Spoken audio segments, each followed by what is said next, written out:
विश्वास मत पर जो चर्चा आज प्रधानमंत्री जी के बहुत संक्षिप्त भाषण से शुरू हुई, वो मेरे वरिष्ठ साथी आदरणीय जसवंत सिंह जी के धारदार तर्कों से आगे बढ़ती हुई विभिन्न आयामों को छूती हुई मुझ तक पहुंची है। मैं विश्वास मत का विरोध करने के लिए खड़ी हुई हूं। हर वक्ता ने चर्चा की शुरुआत जनादेश की व्याख्या करते हुए की।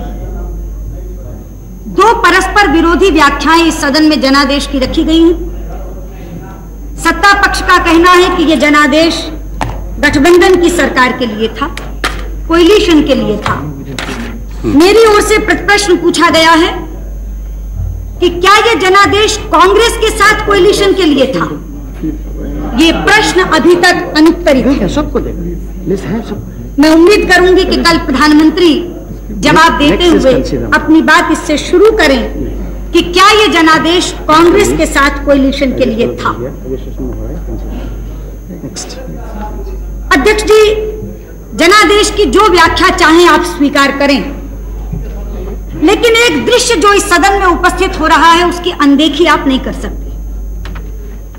आज से पहले इस सदन में एक दल की सरकार होती थी और बिखरा हुआ विपक्ष होता था, लेकिन आज बिखरी हुई सरकार है और एकजुट विपक्ष है। क्या यह दृश्य अपने आप में जनादेश की अवहेलना की खुली कहानी नहीं कह रहा? लेकिन अध्यक्ष जी, ये इतिहास में पहली बार नहीं हुआ जबकि राज्य का सही अधिकारी अपने राज्याधिकार से वंचित कर दिया गया। त्रेता में यही घटना राम के साथ घटी थी। राज तिलक करते करते वनवास दे दिया गया।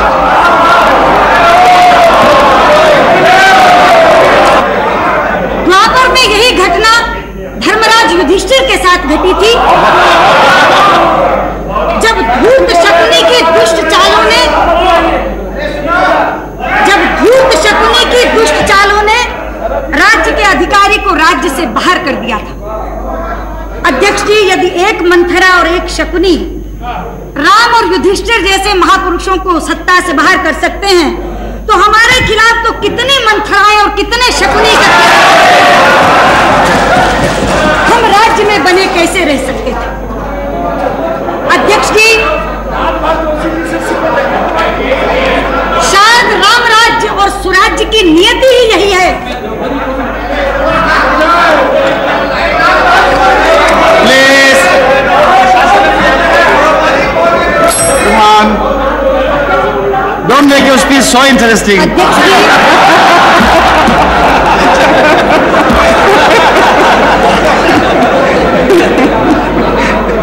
अध्यक्ष जी, राम राज्य और सुराज्य की शायद नियति ही ये है कि वो एक बड़े झटके के बाद मिलता है, और इसीलिए मैं पूरे विश्वास से कहना चाहती हूँ कि जिस दिन 28 तारीख की दोपहर को मेरे आदरणीय नेता अटल बिहारी वाजपेयी ने इस सदन में प्रधानमंत्री पद से अपने त्याग पत्र की घोषणा की थी, हिंदुस्तान में उस दिन राम राज्य की भूमिका तैयार हो गई। हिंदुस्तान में उस दिन स्वराज्य की नींव पड़ गई थी।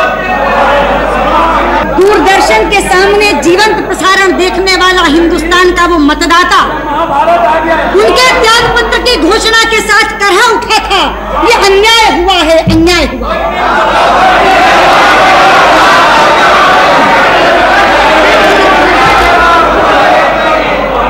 लेकिन अध्यक्ष जी, अन्यायी कभी ये स्वीकार नहीं करता कि वो अन्याय कर रहा है।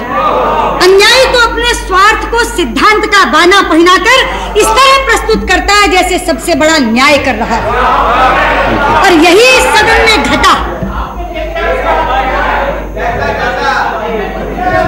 यही इस सदन में घटा। धर्मनिरपेक्षता का बाना पहनकर हम पर सांप्रदायिकता का आरोप लगाकर ये तमाम लोग एक साथ हो गए, एकजुट हो गए। कहा था मेरे नेता ने उस समय, धर्मनिरपेक्षता बनाम सांप्रदायिकता पर राष्ट्रीय बहस होनी चाहिए। चाहते हैं हम चाहते हैं कि इस देश के संविधान निर्माताओं ने कल्पना की थी और इस देश के शासकों ने उसे किस स्वरूप में ढाल दिया, इस पर राष्ट्रीय बहस होनी चाहिए। अध्यक्ष जी, हम सांप्रदायिक हैं। हाँ, हाँ, हाँ, हाँ, हम सांप्रदायिक हैं क्योंकि हम वंदे मातरम गाने की वकालत करते हैं। हम सांप्रदायिक हैं क्योंकि हम राष्ट्रीय ध्वज के सम्मान के लिए लड़ते हैं। हम सांप्रदायिक हैं क्योंकि हम धारा 370 को समाप्त करने की मांग करते हैं। हम सांप्रदायिक हैं, हम सांप्रदायिक हैं क्योंकि हम हिंदुस्तान में गोरक्षण के वंश और वर्धन की वकालत करते हैं। हाँ अध्यक्ष जी, हम सांप्रदायिक हैं क्योंकि हम हिंदुस्तान में समान नागरिक संहिता बनाने की बात करते हैं। हम सांप्रदायिक हैं अध्यक्ष जी क्योंकि हम कश्मीरी शरणार्थियों के दर्द को जबान देने की बात करते हैं। अध्यक्ष जी, ये सपना है, ये धर्मनिरपेक्ष है। दिल्ली की सड़कों पर 3000 सिखों का कत्लेआम करने वाले ये कांग्रेस वाले अध्यक्ष जी, आप तो साक्षी हैं। सुनिए भगवती जी बोलिए। क्या व्यवस्था है? मैं हिंदू नहीं हूँ, मुझको मंदिर जाने से रोका गया। और इसमें क्या व्यवस्था है?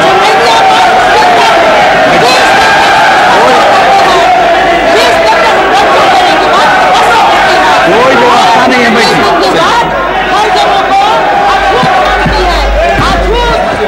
कोई व्यवस्था का प्रश्न नहीं है। चलिए अध्यक्ष जी, मैं भगवती देवी जी की जानकारी के लिए बता दूं, भारतीय जनता पार्टी ने तो राम मंदिर का शिलान्यास एक हरिजन से करवाया था।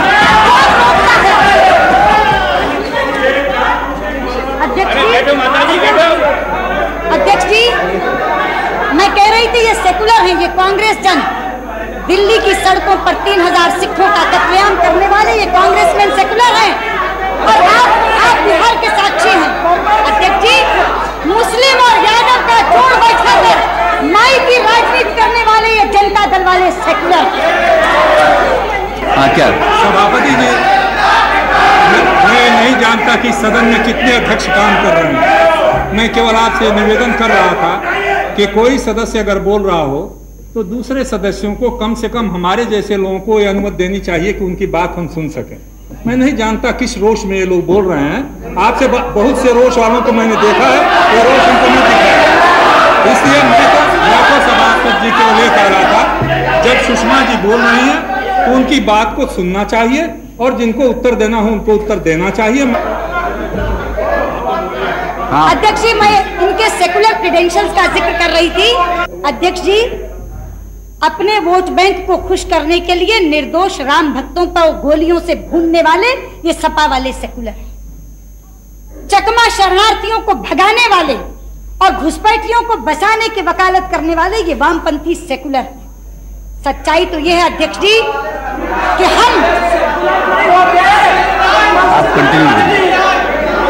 सच्चाई तो ये है अध्यक्ष जी कि चूंकि हम अपने हिंदू होने पर शर्म महसूस नहीं करते, इसलिए हम कम्युनल हैं, इसलिए हम सांप्रदायिक हैं।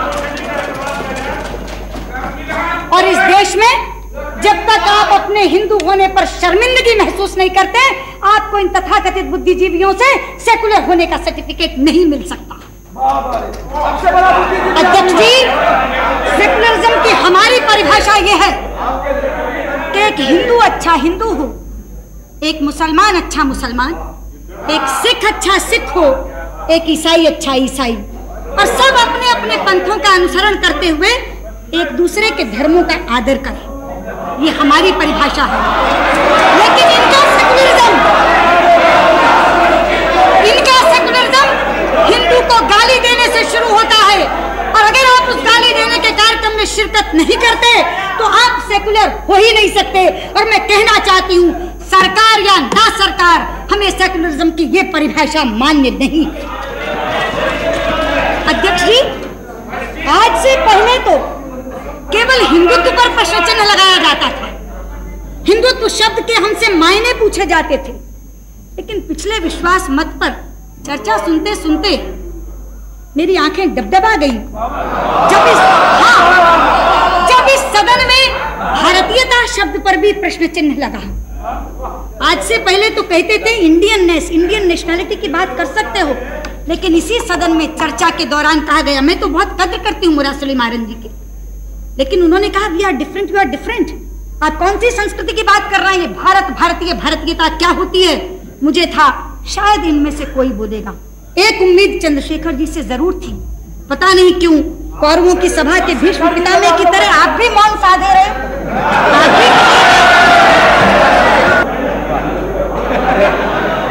अध्यक्ष जी, मैं अपने मित्र मुरासली मारन जी से बहुत अदब से ये कहना चाहूंगी, भारतीयता के माने कहीं पूछने जाने की जरूरत नहीं है।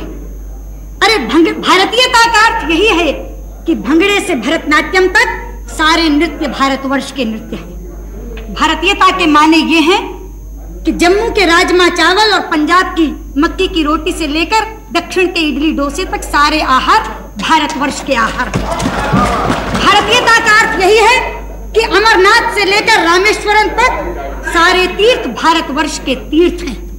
आप पूछते हैं कि एक संस्कृति के क्या मायने हैं?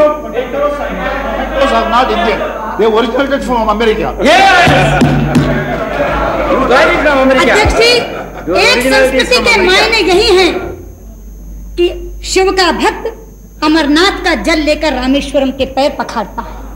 यह एक संस्कृति के कारण हुआ है कि पश्चिम बंगाल में जन्मे हुए एनसी चटर्जी अपने बेटे का नाम सोमनाथ रखते हैं। यही है एक संस्कृति, यही है एक संस्कृति, यही है भारतीय, यही है एक संस्कृति, यही है एक संस्कृति। मुझे संस्कृति का उदाहरण कहीं शब्दकोशों में देखने की जरूरत नहीं है, वो इस सदन में परिलक्षित होती है।